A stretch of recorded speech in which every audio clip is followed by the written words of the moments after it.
Pune boarding ट्रस्टच्या जागेमध्ये जैन मंदिरच धर्मादाय आयुक्तांकडे अहवाल सुपूर्द करण्यात आलेला आहे।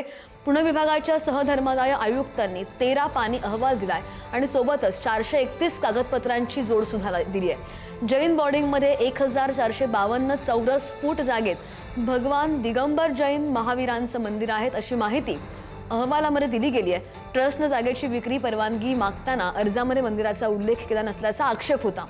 ट्रस्टच्या आवारामध्ये जैन मंदिर आहे का याची पाहणी करून अहवाल सादर करण्याचे आदेश होते आणि बोर्डिंगच्या जागेमध्ये भगवान महावीर मंदिर असल्याची अहवालामध्ये खातरजमा करण्यात आली आहे।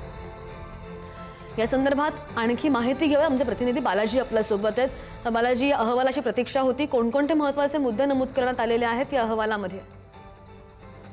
श्रद्धा, या जैन मंदिर ट्रस्टचा जो व्यवहार झाला त्या व्यवहारात मुख्यतः कृती समितीने हाच आरोप केला होता की आमचं मंदिर विकलं गेलंय, त्या मंदिरचा उल्लेख नाही।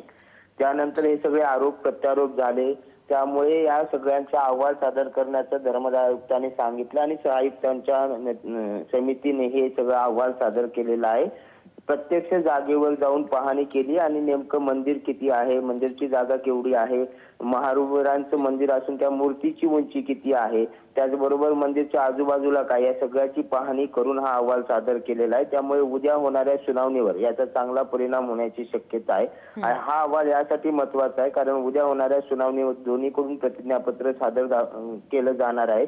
त्यावेळेस या मंदिराचा उल्लेख का केला नाही याचा सुद्धा युक्तिवाद होऊ शकतो आणि निर्णय जो आहे तो वेगळा येण्याची शक्यता निर्माण झालेली आहे। आता हा अहवाल जो आहे तो सहधर्मादाय आयुक्तांनी मुंबई धर्मादाय आयुक्त यांच्याकडे सादर केल्याचं पाहायला मिळतंय आणि जैन समाजाची हीच मागणी होती की आमचं मंदिर इथं आहे आणि ते प्रत्यक्षात असल्याचं या कागदावर नाही। त्यामुळे हे सगळा अहवाल जो आहे तो तयार करण्यात आलेला आहे आणि तो अहवाल प्रत्यक्ष देण्यात आलेला आहे। सुद्धा अगदी नाही, बरोबर। आणि याच अनुषंगाने आता उद्याची सुनावणी होणार आहे आणि जो युक्तिवाद होईल त्याकडे सुद्धा लक्ष असेल। बालाजी, धन्यवाद दिलेल्या माहितीसाठी।